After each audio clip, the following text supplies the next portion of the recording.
Konsumen diingatkan untuk selalu waspada dan memperhatikan label serta kemasan produk makanan yang akan dibeli. Hal ini untuk mencegah konsumsi makanan yang kadaluarsa yang berdampak buruk bagi kesehatan.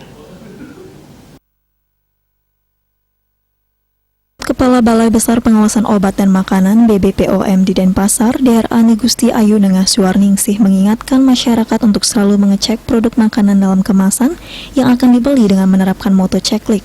Ceklik yang dimaksud berupa cek kemasan, cek label, cek izin edar, dan kadaluarsa.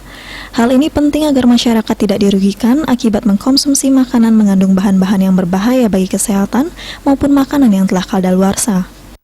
Kami di Badan POM, kami sudah mensosialisasikan motonya itu ceklik. Ceklik itu cek kemasannya, jadi pastikan kalau membeli produk itu kemasannya bagus, jangan sampai ada yang cacat, pecah atau dan sebagainya. Kemudian cek labelnya, jadi label itu tertulis ada nama produknya, nama produsennya, alamat produsennya, ada komposisi, ada izin edarnya tadi, kemudian ada kadaluarsa dan berat bersih atau berat mutu.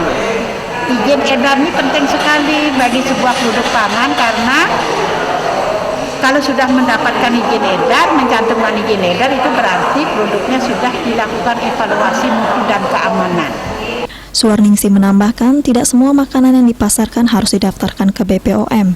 Makanan yang berisiko rendah, izin edarnya bisa diurus di Dinas Kesehatan Kabupaten Kota. Hanya makanan yang berisiko tinggi wajib di Badan POM, contohnya air minum dalam kemasan dan makanan dalam kaleng. Namun pihaknya tetap melakukan pengawasan secara rutin seluruh produk pangan baik risiko tinggi maupun risiko rendah, karena pemerintah harus mengawal melindungi masyarakat dari peredaran produk pangan yang tidak memenuhi persyaratan.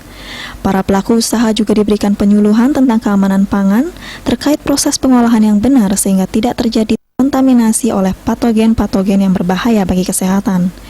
Eka Yana dan Juliana, Bali TV.